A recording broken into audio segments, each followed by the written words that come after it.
Bonjour et bienvenue dans Le Monde Devant Soi, le podcast de Slate.fr qui revient chaque semaine sur l'actualité politique française et internationale avec Jean-Marie Colombani, directeur de la publication de Slate.fr. Bonjour Jean-Marie. Bonjour Christophe. Avec nous Alain Frachon, éditorialiste au Monde et spécialiste des questions internationales. Bonjour Alain. Bonjour Christophe.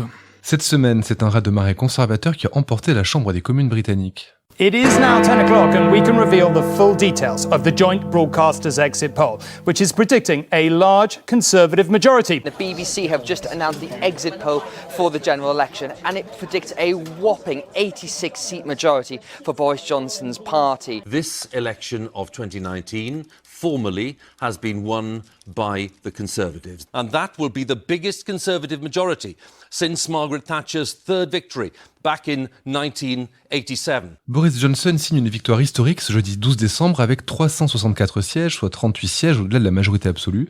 Cette avance, on ne l'avait jamais vue depuis 1987, année de la troisième victoire d'affilée des Tories à l'époque de Margaret Thatcher. Jean-Marie, Alain, est-ce que vous vous attendiez à une telle déferlante conservatrice ? Certainement pas. Certainement pas, parce que d'abord, on a peu confiance dans les sondages, les instituts de sondage britanniques qui se sont souvent trompés, et qui prédisaient une victoire de Boris Johnson, certes, mais sur des marges qui ne sont pas celles qui se sont produites. Et ensuite, on pensait que le match, en effet, pouvait être plus serré, même si depuis le début de la campagne jusqu'à la veille du scrutin, Johnson faisait la course en tête. Mais entre gagner et gagner avec cet écart, et comme vous l'avez indiqué tout à l'heure, avec ce score historique, ça c'était loin de pouvoir le prévoir. Alain, comme Jean-Marie, vous avez été surpris, vous, par le score des conservateurs ? Oui, j'étais surpris, oui. Je pense que si on se rapporte aux résultats des élections législatives de mai 2017, je ne pense pas que les travaillistes descendraient aussi bas, ni que les conservateurs feraient ce score de une majorité de quasiment de 40 sièges sur les 326 sièges qu'il faut avoir là-bas pour avoir la majorité.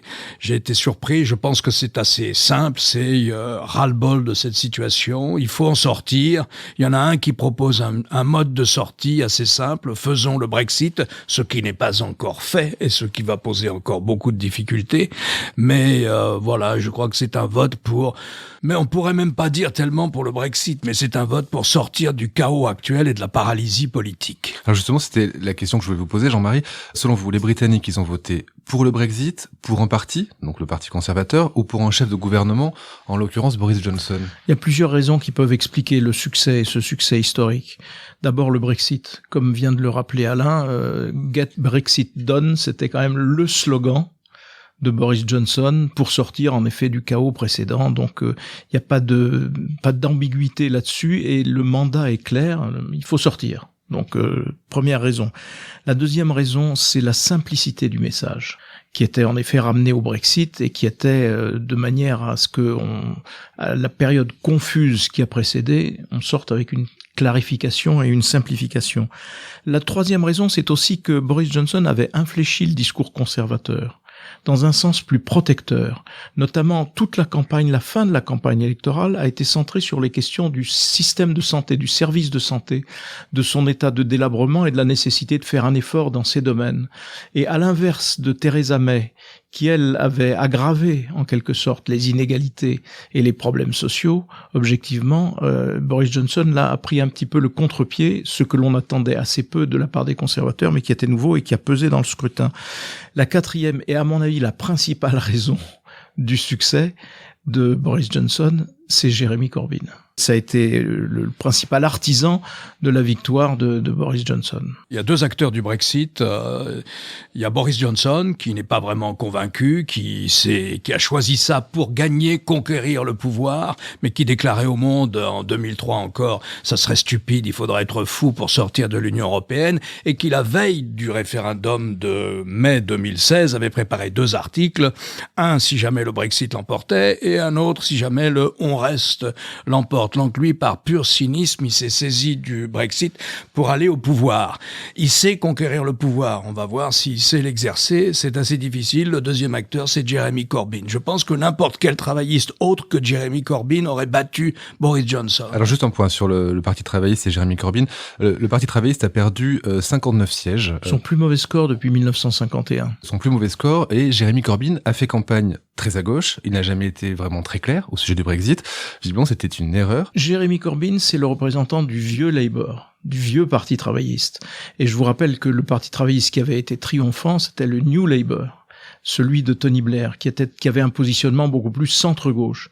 Et donc la preuve vient d'être une nouvelle fois administrée qu'on peut pas prétendre gouverner la Grande-Bretagne en étant à la gauche de la gauche, car Jeremy Corbyn a toujours été à la gauche de la gauche.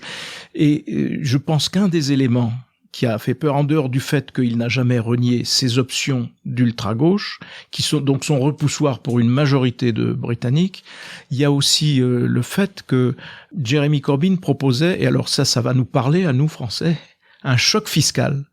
Et un sacré choc fiscal, parce que là, il était au-delà de 80 milliards de livres. Donc ça veut dire, je sais pas, quelque chose comme 90 milliards d'euros. Le choc fiscal de François Hollande, c'était 40 milliards d'euros, pour vous donner une petite idée.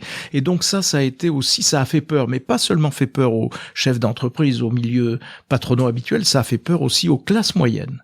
Et donc, mais c'est conforme à son programme d'ultra-gauche.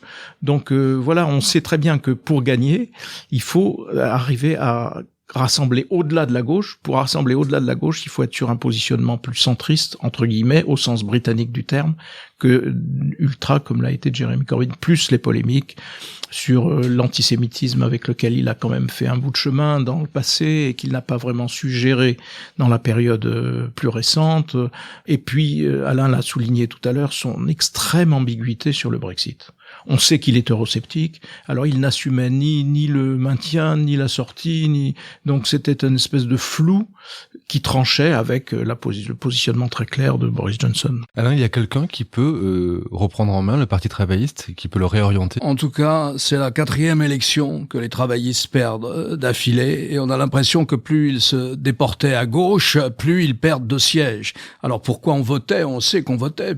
Donc Johnson avait hérité du mandat de Theresa May qui a démissionné, donc il fallait à nouveau, lui, qu'il légitime son poste de Premier ministre, et donc, d'accord avec la Chambre des communes, on est allé à nouveau à des élections anticipées.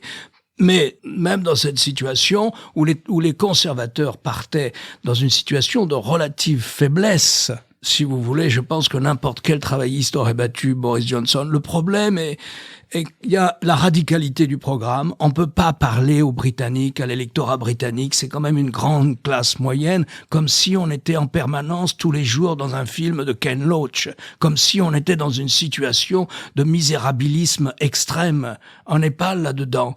Et ensuite, une partie des travaillistes, très exactement à peu près 40% de l'électorat travailliste, notamment dans le nord-est et nord-ouest du pays, ont voté pour le Brexit. Et il lui a manqué ces électeurs-là.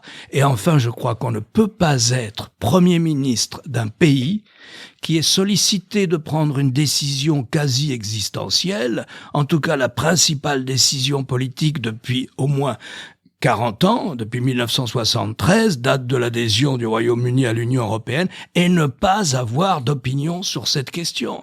On ne peut pas gouverner ni être élu Premier ministre dans ces conditions. Alors il a dit qu'il allait s'en aller, pas tout de suite, mais que ce n'est pas lui qui conduirait les travaillistes aux prochaines élections législatives.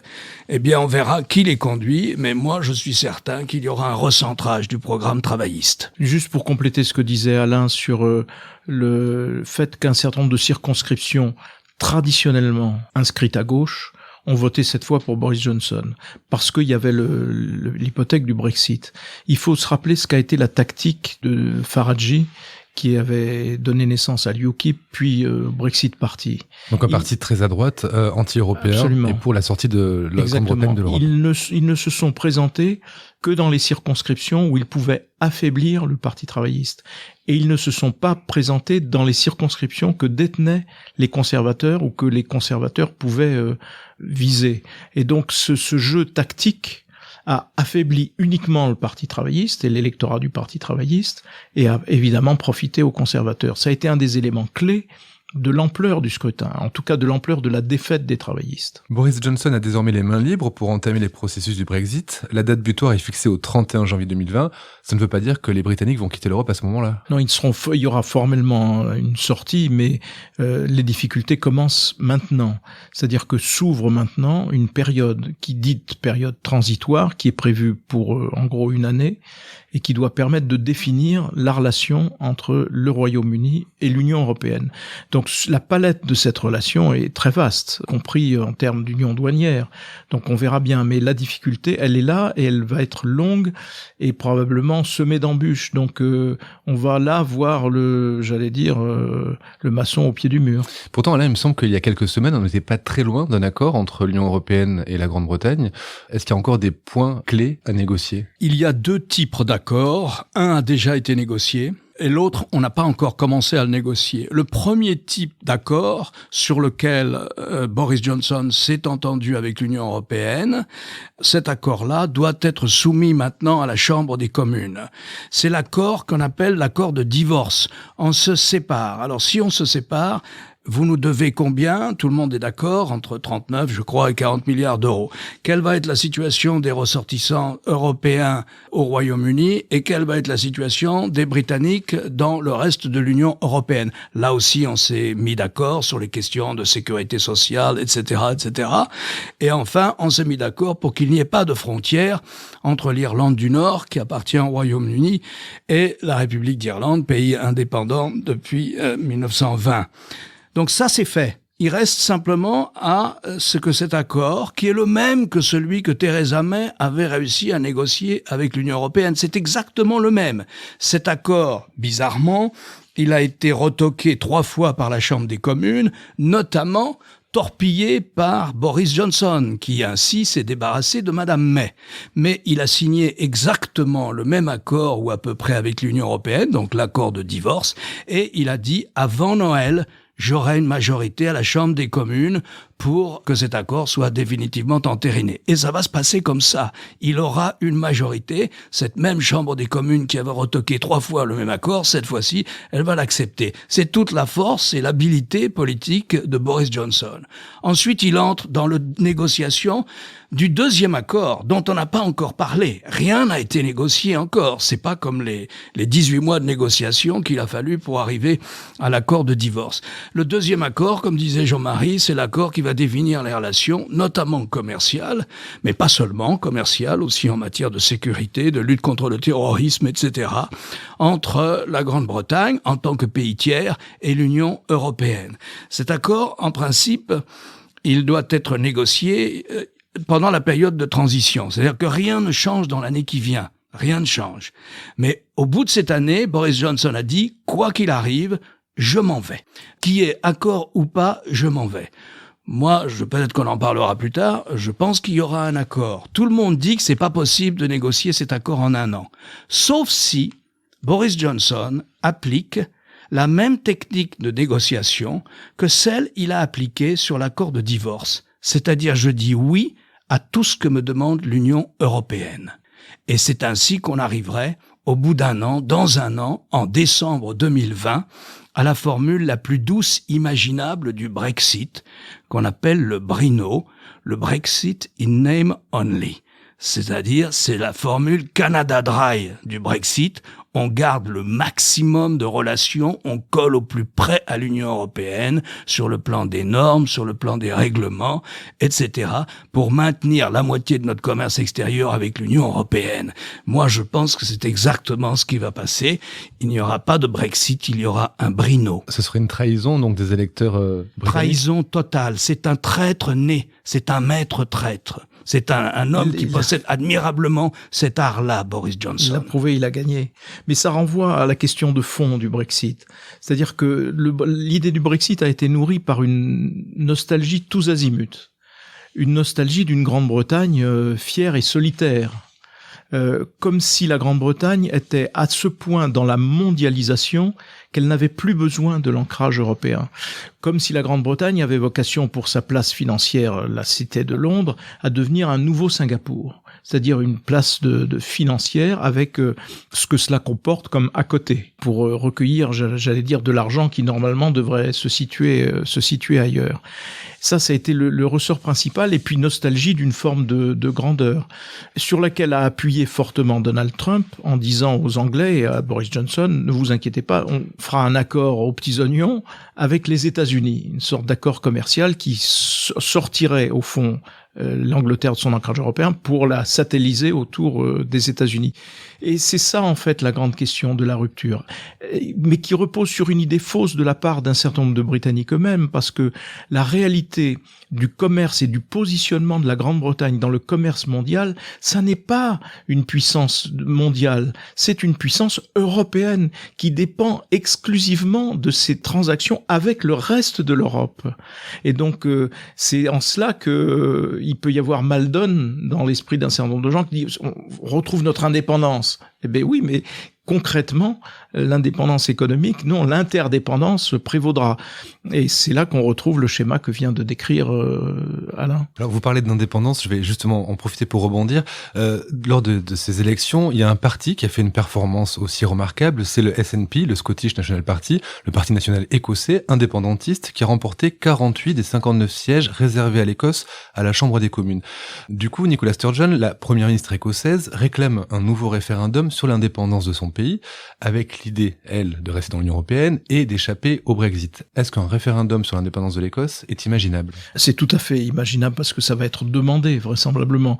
Simplement, si on se fie aux études d'opinion, autant il y a eu un vote massif en faveur du parti écossais, autant le partage sur la question même de l'indépendance reste assez stable, autour de 55 contre l'indépendance, 45% pour l'indépendance. Donc je pense que cette donnée-là ne va pas beaucoup bouger. Le nationalisme écossais est très intéressant à observer, comme l'avait détaillé un article de Slate récemment.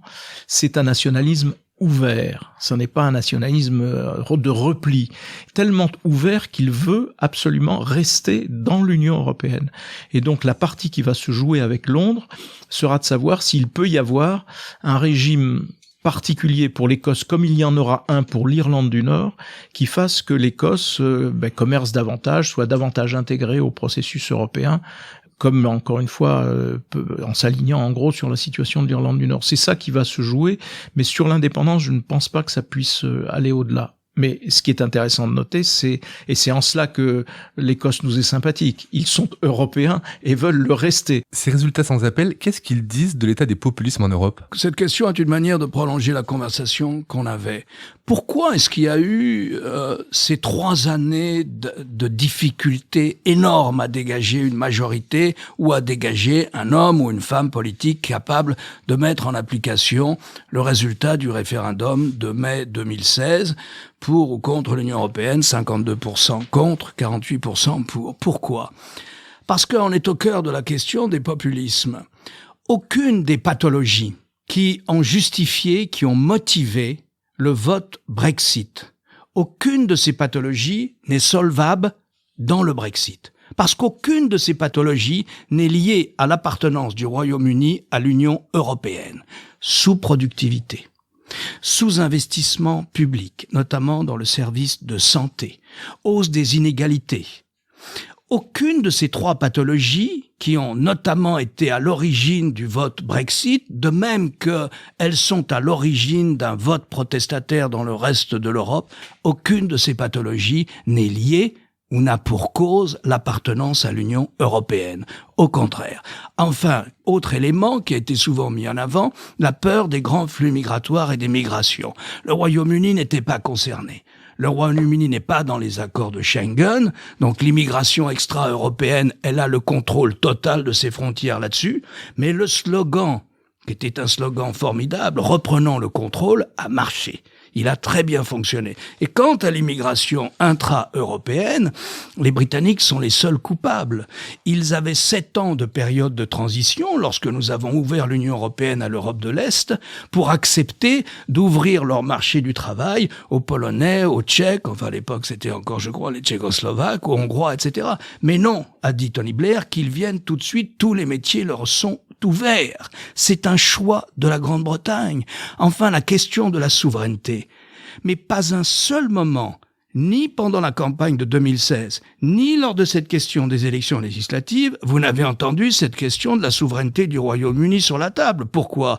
Parce que la Chambre des communes n'a jamais perdu sa souveraineté. Toutes les directives repassent par la Chambre des communes, comme dans le reste de l'Union européenne. Elle n'a jamais eu le sentiment de perdre sa souveraineté, la Grande-Bretagne. Lorsqu'elle a voulu aller faire la guerre en Irak, question clé sur la souveraineté. Est-ce que je vais envoyer des jeunes nationaux faire la guerre ?